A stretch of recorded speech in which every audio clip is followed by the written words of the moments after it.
punya political will atau tidak, kan gitu.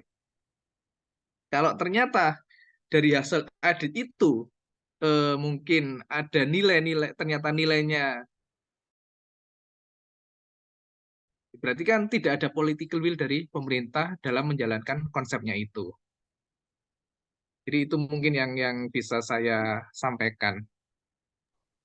Baik, terima kasih Bapak Teguh. Mungkin di kolom komentar ada tambahan pernyataan dari Ibu Dia yang dimana menyatakan IKN ini jenis fast track, jadi partisipasinya minim. Sepakat dengan Pak Daru yang tadi sebelumnya menyatakan bahwa partisipasi masyarakatnya tuh cukup kurang gitu dalam pembangunan IKN ini. Kemudian terdapat pernyataan dari Mbak Denis, mungkin boleh sekali.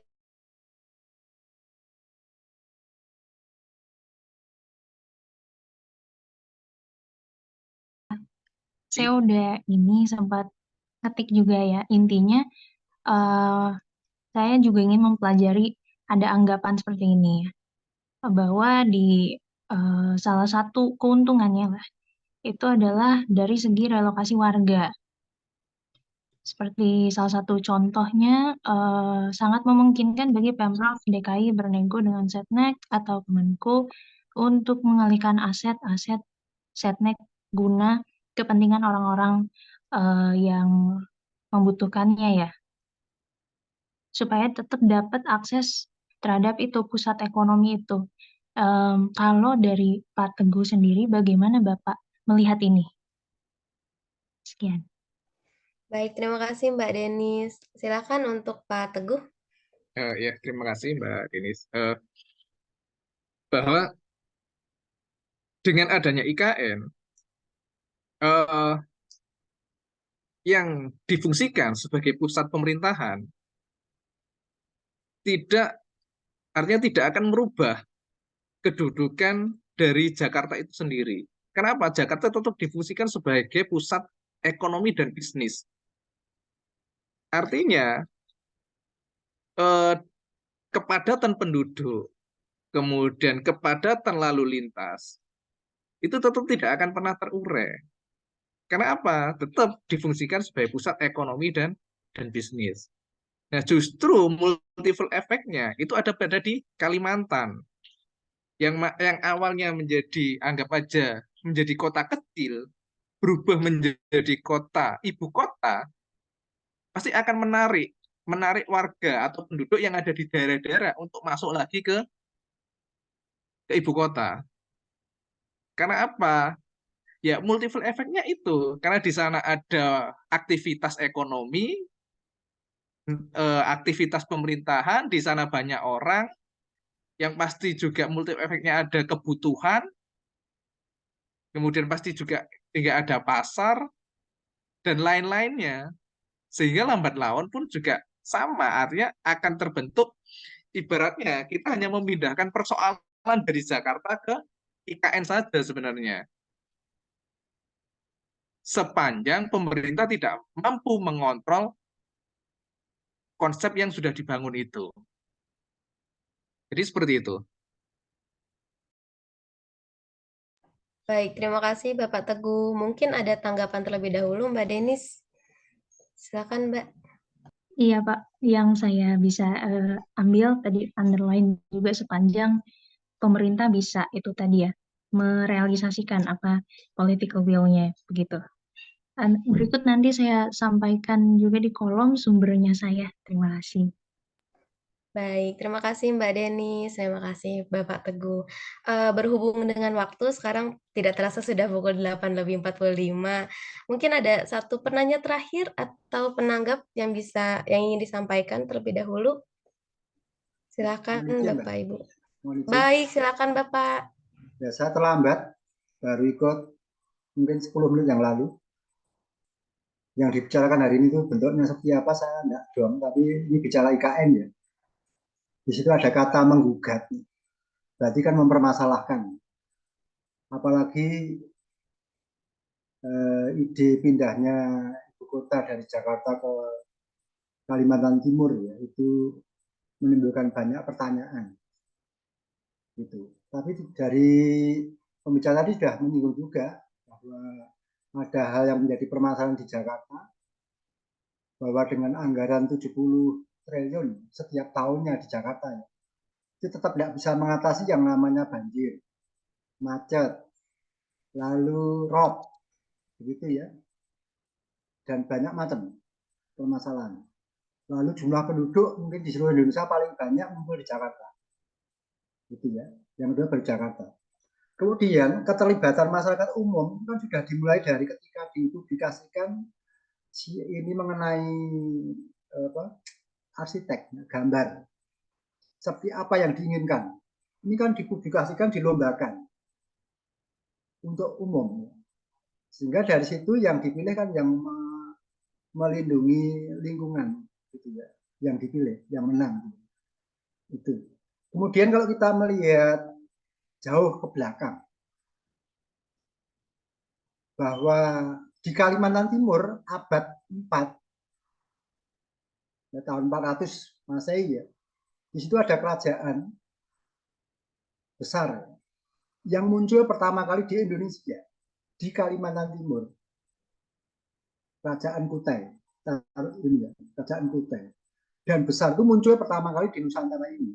Baru kemudian disusul di Jawa Barat, di Sunda, yaitu di Tarumanegara.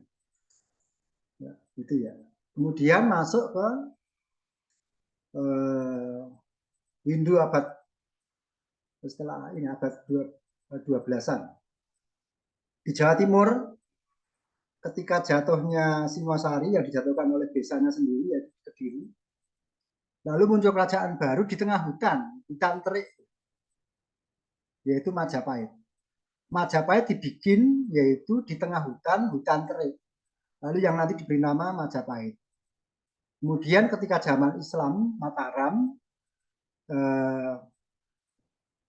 Sutowijoyo, Danang Sutowijoyo mengikuti lomba untuk menaklukkan Jipang Panolang, Arya Penangsang, diberi hadiah yaitu hutan Mentawai, yang sekarang menjadi Mataram Islam. Itu awal mula hutan, namanya hutan Mentawai, yang sekarang menjadi wilayah Yogyakarta itu.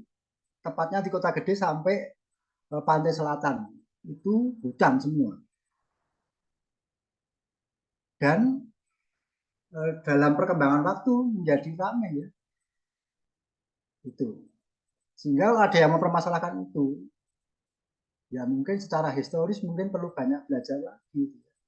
Itu mestinya belajar ke belakang, bahwa secara lingkungan sebetulnya sudah diperhatikan. Yang menjadi masalah adalah pelaku-pelakunya nanti ya, pelaku pemerintahan, pelaku bisnis segala macam, itu yang sering melanggar aturan. Aturannya ada tapi dilanggar.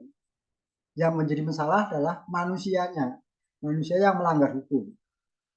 Kalau kita mau belajar jauh ke barat, yaitu di Finlandia, itu kalau dalam hal pembangunan ya, sepertiga untuk yaitu pemukiman, sepertiga untuk pertanian dan industri, sepertiga hutan. Kita enggak. Sekarang kita lihat Kalimantan, selain untuk IKN, banyak tanah-tanah yang rusak karena untuk batu bara. Tambang batu bara itu merusak. Begitu ditambang, ditinggal, dan akhirnya menjadi lubang-lubang. Bagi Anda yang menulis buku ini, apakah sudah pernah datang ke sana?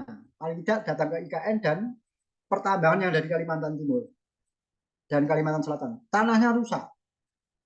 Ditambah lagi munculnya hutan, yaitu tanaman sawit, yang banyak mengambil air tanah. Nanti kalau tidak salah sekitar 30 tahun ke depan menjadi padang pasir. Kenapa? Air tanahnya habis, disedot, yaitu kelapa sawit. Ini kelapa sawit memang sementara banyak menghasilkan duit, tapi jangka panjang merusak tanah, merusak hara tanah, dan merusak kesuburan tanah. Itu yang perlu dipikirkan. Tadi ada dosen hukum lingkungan ya, itu yang perlu diperdalam.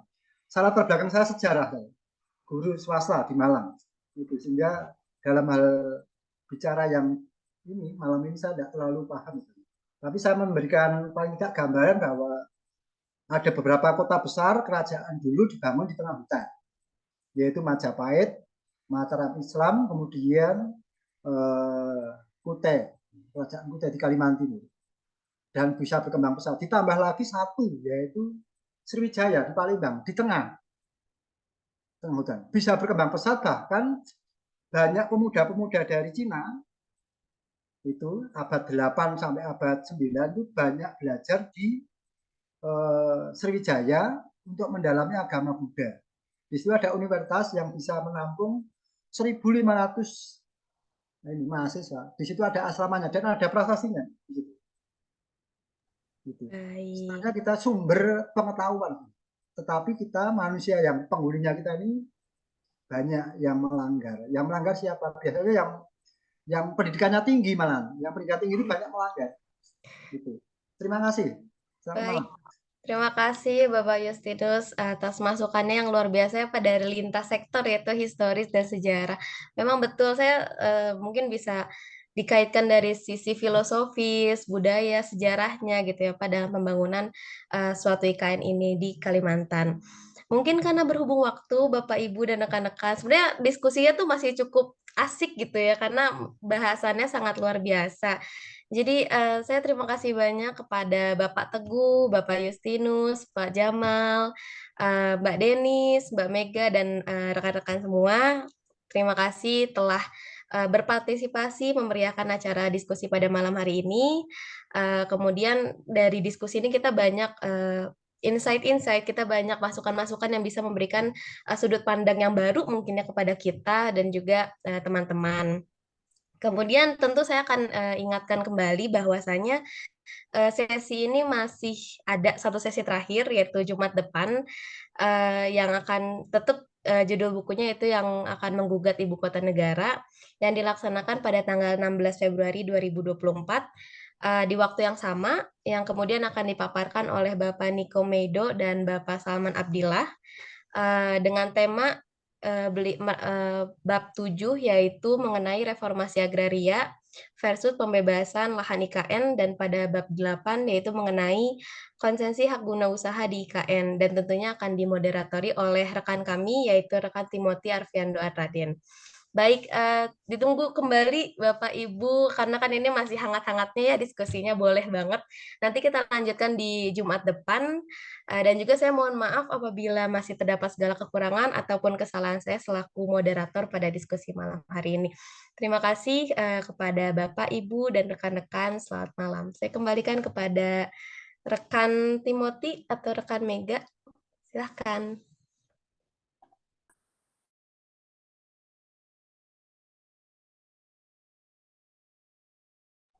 Baik, mungkin saya perwakilan dari KMFH karena Bapak Timothy-nya ada kebutuhan yang lain, langsung mendadak ada urusan. Saya tutup saja acara pada malam hari ini. Terima kasih Bapak Ibu. Dan Bapak Tristom, terima kasih. Tadi saya pengen mendengar jawaban dari Bapak. Mungkin Jumat depan ya Pak. Terima kasih Bapak. Selamat malam dan selamat beristirahat. Selamat malam. Boleh saya matikan. Terima kasih. Terima kasih. Terima kasih semua.